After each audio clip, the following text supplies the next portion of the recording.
Hello, everyone, and welcome to Sports. I'm Jeff Pecora. Well, there's a saying in sports that to be a great athlete, you have to hate losing more than you love winning. That sentiment was repeated today after UK's football practice by Coach White and his players. UK lost to Vanderbilt last season at Kroger Field. That kept the Cats out of an upper-tier bowl game and left a lot of fans wondering what direction this team was heading.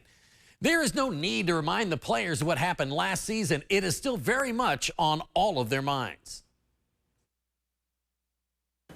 I think any loss that you have, if it doesn't linger with you or stick with you, maybe I question your competitive nature. Like, the losses should stick with you way more than the wins, and I know they do for me.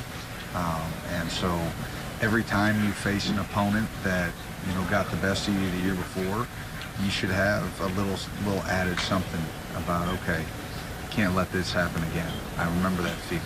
And we talk about the feeling of 5 minutes after a win, and how sort of glorious that time is in the locker room.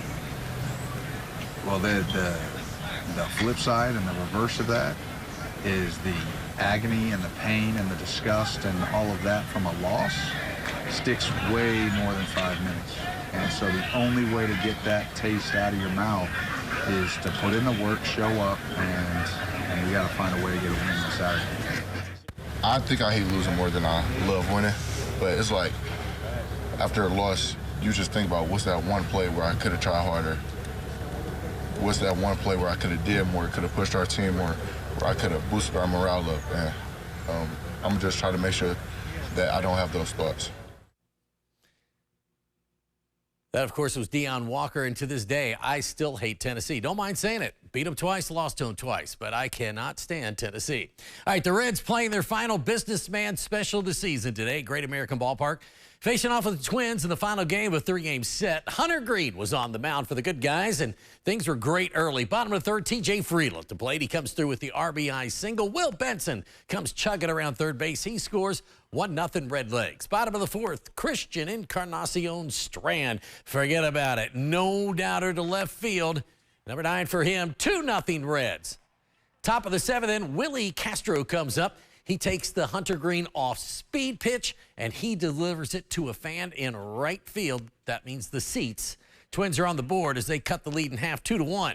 Go to the top of the ninth inning. Reds clinging to a 3-2 lead, and it's Castro again. He steals second base, throw off the mark by Stevenson.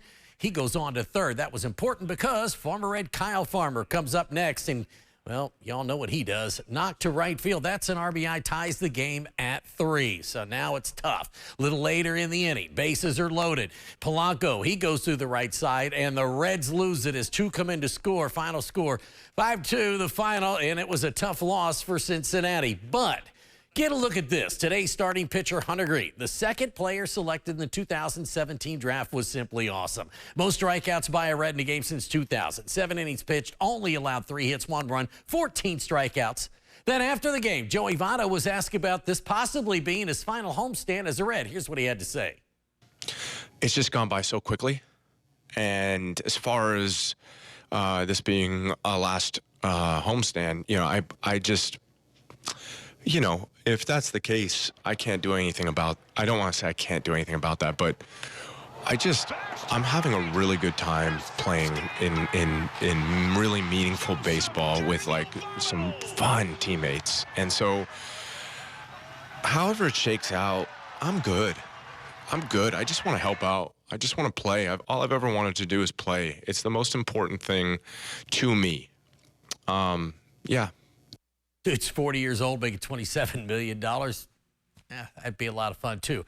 All right, let's take a look at where things stand in the wild card standings. And here's the National League. 3 teams are going to make the playoffs here. Philadelphia, Arizona, the Cubs, Miami, and Cincinnati. Cincinnati and Miami on the outside looking in as of now. But it could turn for the Red Legs, and you hope so as they have 8 games left. But really, Philadelphia is pretty much in. It's Arizona, the Cubs, Miami, Cincinnati, those 4 teams battling for 2 spots. Well, that's it for sports. I hope you have a great Thursday, everyone.